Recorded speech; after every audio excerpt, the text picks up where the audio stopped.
Good morning, everybody. So we have a couple of people today instead of just me. This is Blueberry. Don't worry, she doesn't bite. Actually, unless you're a cricket. We Cricket. got Doug. We got Doug and Devaney, who's a social media manager. So what we've done a number of videos on good content, bad content, how to get better timeline placement, the algorithm on the different platforms, and today's discussion is more of a generic, hey, what makes a good account, what makes a bad account, what gets good timeline placement, what doesn't get good timeline placement. And it's kind of agnostic to all platforms. Even though every platform is a little bit unique, there are some general trends that kind of work. For instance, positive versus negative. If I go out and just say a bunch of negative stuff, is that going to get good placement, or is positive stuff going to get good placement? So everybody hears from me all the time, so I'm going to turn it over to Doug and Devaney and just say, why don't you guys give us your experience and what's worked best for you in the past and what continues to work for you now. Sure. I'll dive in a little bit if you don't mind. Sure. I think in general, kind of just my like a life philosophy is that it's always a lot easier to go negative than it is to go positive. So when you're looking at social media in that through that lens, it's the same, it really the same context applies when you have to kind of strive to be a voice that cuts through the noise a little bit with your platform. Even like B2B accounts, I have some B2B clients that like we really focus on instead of, talking badly about competitors or badly about certain experiences, we kind of flip that on its head a little bit and find the positives and what might be a negative situation. So definitely, I think like making sure that your strategy and your content is focused more on presenting a more positive aspect, a more positive outlook is the way to go.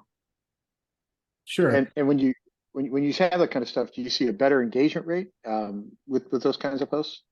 Yeah, I mean, I think people tend to relate a little bit, especially like where we're at in society and the world and everything that's going on. We're all kind of looking for that little bit of beacon of light. So I even like to take really boring clients and like make memes out of some of their stuff or like use funny GIFs or something to try to like break through the noise a little bit. So I think people relate a lot more to something that is positive and uplifting than they would to something that is constantly negative in their feed all the time. Yeah, what's the old adage? People won't always remember what you said, but what you say, but they'll always remember how you made them feel. And so Yep. if you give them a nice positive uplift, or even a little chuckle, like with one of the memes or something.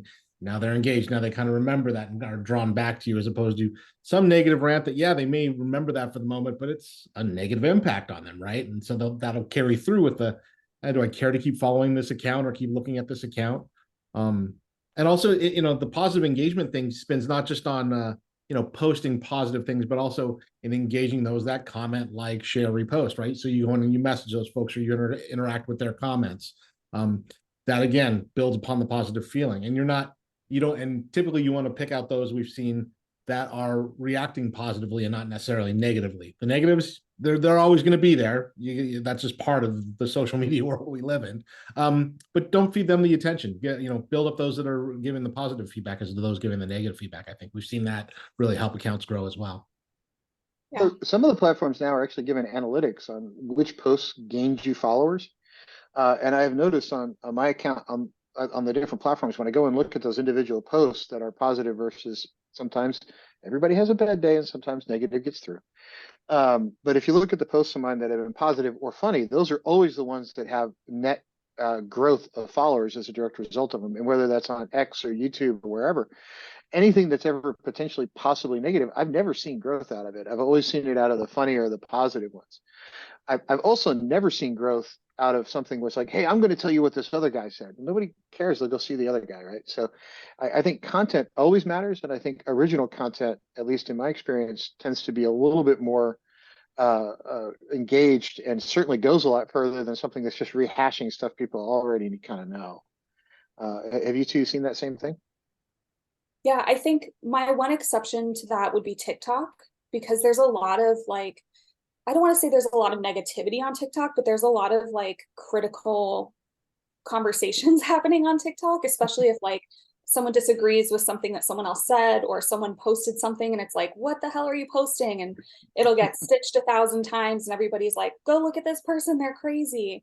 But I know, like, for me at least, the posts that I'm like, my best friend and I, we've known each other for like 25 years. We send each other like silly, stupid TikToks all day. And it's always stuff that's funny or like that's relatable to us. The stuff that comes across my feed that's like someone being stitched with a different video that is being like they're critical. I never share that stuff. Nobody cares. I might sit there and watch it and like be interested in the drama for that 90 seconds, but I scroll right by it. That's not the stuff that's like, it's got a shorter lifespan than the stuff that's really funny or really engaging. So TikTok is the one platform that I think is a little bit of an anomaly in that aspect. But the sentiment analysis that's been around for a long time. And I think it's kind of just should be a bread and butter thing at this point, that positive tends to perform better. Sure. It's And yeah, certain, you're right about that stitching, that stitching functionality on TikTok. But I think it also applies going back to Facebook and Instagram when Tim talks about original content. Like you said, Devin, you're creating original memes or original things there for your clients, and that's going to hit a little bit more home to somebody, or catch a little better than, oh, this is the same thing I've seen reposted and retweeted or reused the 1,000th time, so to speak. Sorry, Tim, you were going to say? no, I think you're right about TikTok, because one of my favorite TikTok guys is this guy named some Chef Reactions or something, where he does duets with like people showing off how to cook stuff at home. And he rolls his eyes a lot, and he's really sarcastic because he's like, "Dear God, please, you'll poison everybody who walks in your home if you do what this person is." Yeah, so those are kind of funny to me. I never really go off and share them. You're right, I don't share them with anybody, and I do follow him, and he's got like 2 million followers. But he's also on YouTube and Twitter and a few others. But his following is like a tiny fraction of what it is over on TikTok. So I think TikTok might be that one anomaly where it does exist over there and it works there. But I think the other platforms are certainly, I think, turning the algorithm knobs on let's make the positive stuff seen and the negative stuff flow down. Even on X, formerly known as Twitter, I have seen negative posts becoming downgraded, and Twitter used to be the bastion for just pure negativity. If you wanted it, it was there everywhere, and it's kind of now not really getting the light of day. And I've seen a lot of complaints over there. People go, "Oh, I'm being shadow banned." I'm like, "No, you're just being a jerk, right? It's not really all it is." Yeah.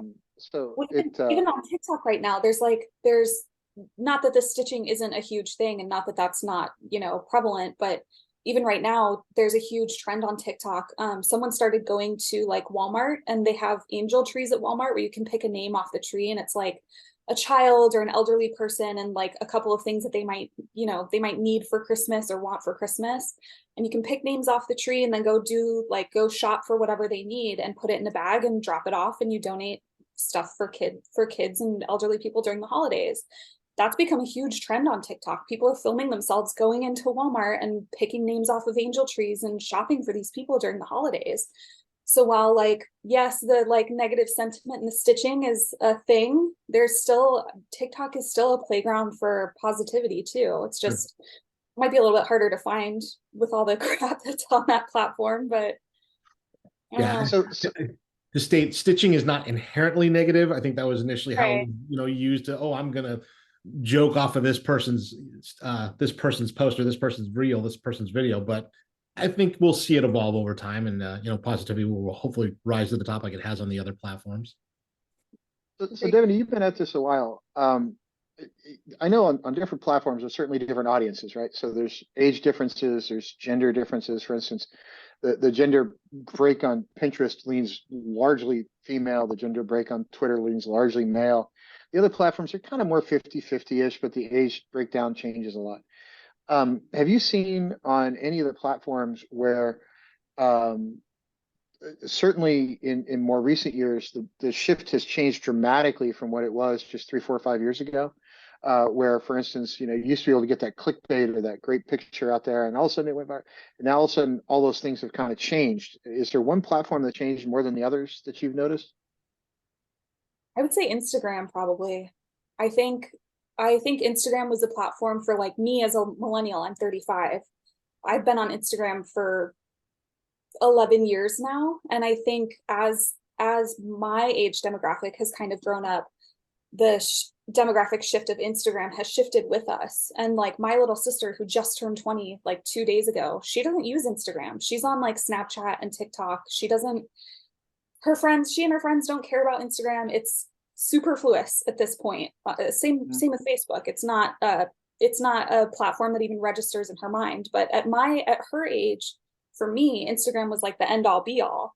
So I think as we've kind of like, as the initial users of Instagram have grown up, the demographic has shifted with it. Sure, and almost I've noticed that for myself with myself and my generation, dare I say, Tim, our generation with Facebook and Twitter, right? That's where we started, and that's kind of where we still stick today. Yeah, I mean, Gen X is a whole different creature, right? We didn't grow up with any of this stuff. We grew up with like RSS feeds and maybe dial-up modems and whatnot. Yeah, I know, dinosaur stuff now, but Facebook was kind of, and before that there was MySpace. MySpace, and yeah, so MySpace kind of kicked it all off, but MySpace was sort of a poor implementation of Facebook, and Facebook really, I think, got it right, and now I think for a couple of years, and Facebook's changing a little bit, but for a couple of years it was kind of looked at as a way to share pictures of the kids with grandma. And now I've noticed the demographics on Facebook are kind of shifting a little bit younger, because I think the baby boomers have kind of said, this is boring now. We want to go back to our photo albums. And Gen X is like, okay, Facebook was kind of fun for a while, but we're bored now. We want to go do something more exciting. So we've kind of moved into the others. And I know as Gen X, I've always been kind of more enthralled by Twitter. Facebook is interesting, but it's different. Because it has this follower model that implies a real world connection, right? So I have to purposely go in and make a connection to Doug. And Doug may not see my stuff unless he connects back, right? Whereas with Twitter, I can see anybody's stuff no matter what, and I might not see Doug at all unless we have that real world connection. So it's a little bit different. That's why I've always kind of liked Twitter, is because I can see anybody, if you want to see what the president tweeted or what this celebrity tweeted, you can do that, but I can't necessarily on Facebook in the same way. It's not quite as simple. And I think Facebook has started to change that with a lot of their pages and some of the other innovations they've done over time. But I think there's still more of that follower model is just different than it is on some of the other platforms. And Instagram has a very similar follower model to Twitter. So you can kind of follow your favorite celebrity. You can follow the Kardashian. You can follow whoever it is you want, and get their stuff in your feed. And Facebook doesn't, it's just different. But the other thing I was going to say was that I think over time, you're right, those are going to continue to evolve. And I think what I've noticed since we've started One for All, and I've really started to really study those platforms more and more, is they're starting to become competitive with each other, right? So like Instagram was pure photos forever, and then all of a sudden along comes TikTok. Oh, we got to do Reels, right? So they stick in, sort of this video thing. And I've noticed on Instagram specifically that inside, if you look at the analytics, if I post a picture, the only people that ever see it are my followers. If I want to be seen by new people, it's always Reels. That's much more heavily looked at by people that aren't my followers than by people that are, because I think Instagram stresses that in people's feeds. It's like if something's going to randomly come up that you don't follow, it tends to be on the Reel side. It's not on the photo side. So if you want to grow on that platform, I think it's Reels that's the secret to that. Just posting pictures doesn't do it. That being said, the highest engagement comes from your followers, so that's your photographs, right? But if you want to get sort of new followers, it has to kind of be, if you're not using Reels, you're just not going to grow on that platform like at all. I think that like the doom scrolling is part of that, because you're not going to really doom scroll through static pictures. You're going to doom scroll through funny Reels and weird videos and stuff like that. So yeah. I will say that my most watched reel, my own personal most watched reel ever, is not me talking or me making jokes. It's when Blueberry took down a cricket. It was like my most watched reel. It's been seen like 14,000 times or something, with my spider just grabbing a cricket from across the cage. But so you're right. I think people look for that sort of different kind of stuff on reels, and you want to disengage a little bit and mindlessly scroll, Yeah, and that's kind of what TikTok is, right? It's just pure doom scrolling forever, and it's an interesting platform. Okay, well, we might say that we'll cut it off here, but we might pick your brain a little bit more after the holidays, and certainly after you have a chance to have your child. Not a big secret, Devin here is pregnant, about to have a child, so congratulations. And once you have a chance to kind of recover from that, because Doug and I both have kids, but ours are older, so we've been there, and you will be exhausted for a few months. I'm planning on it, yeah. But unless you guys have anything else, I think that's a great place to wrap it up today. No, Devaney, thanks for coming out and being with us today. Good luck, congratulations on the pregnancy, and we will be sending you all our good thoughts and sleep. Thanks. Yeah, I'll be sure to get on Facebook and post the pictures so that you guys see them. Safe Yeah. and secure, but yes, so we can see them in the world. Love it. Love it. Yeah, I love it. All Thanks, right. guys. Thanks.